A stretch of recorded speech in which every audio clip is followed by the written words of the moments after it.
Hallelujah. Ndivafunze ane vala. Khori vhathu vashu ringa ḓivha ri sa khou itisa zwone nga nḓila ine na khou zwi vhonisa zwone.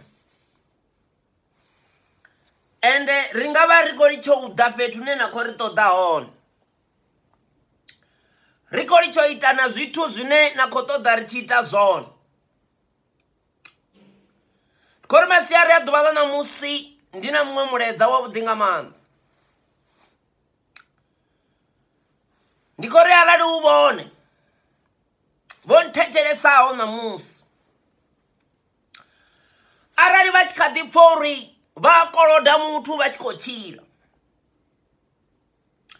arali vha tshi khou pfha uri vha sa ya kha mugede u ḓo ri ndi a baiza,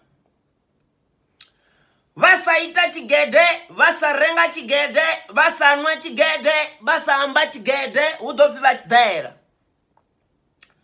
Vhone nṋe ndi khou vha vhudza masiari a ḓuvha ḽa ṋamusi uri kha vha thetshelese muya wavho. Khori vhathu vhashu tshine tsha ri controla tsha vhukuma tshi sa ri zwifheli ndi muya wavho iwa nga ngomu. Huna vhathu vhanzhi vhane vha ri pfela vhuṱungu, havha na vhathu vho no ri sasaladza nga nṱhani uri vha khou ri dzhadzha nga lwa ṋama, vha sa ḓivhi uri muya washu u khou ri mini. So vhathu vhashu kha vha shumise muya wavho vha songo shumisa muya wa vhaṅwe vhathu.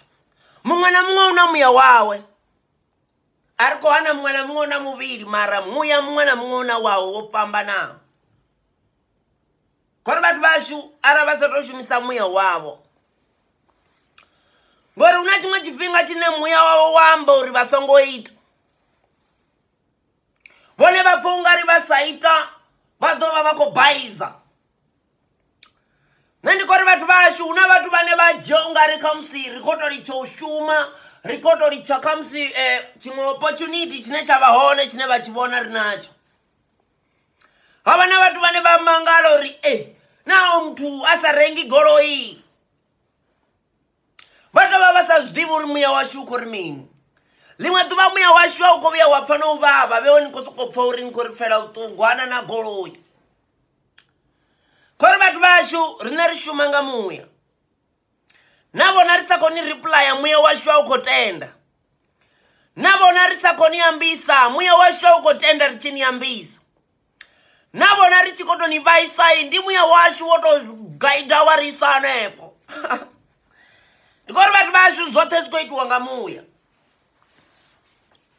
ende ndi songo pfha unga ri nga ri fhambanyisa na muya wa vhoriṋe. Muṅwe na muṅwe una muya wawe hafha vhutshiloni lune, oh Jesus I pray, vha sa tou shumisa muya wavho nga nḓila yavho.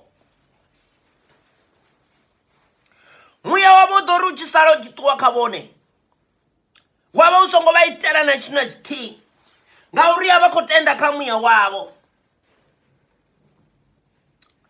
Huna vhathu vhanzhi vhane vha shumisa mimuya ya vhathu vhanzhi, huna vhathu vhane vha na mimuya yo ita uri ri si bvelele ini na tevhedzele heneyo mimuya. Zwiṅwe zwithu ni a tou zwi pfha uri arali nda ndi tshi tou tshila ndi ndoṱhe, arali nda ndi sa vhidzi muthu vhutshilo hanga a songo ḓo thithisea. Tshiṅwe tshifhinga ri thithiswa nga musi ri tshi vho vhidza vhathu. Oh Lord I pray, hezwi ri tshi vho vhidza vhathu ndi hone hune ri a vha ri tshi vho thoma u baiza. Vha khou zwi vhona?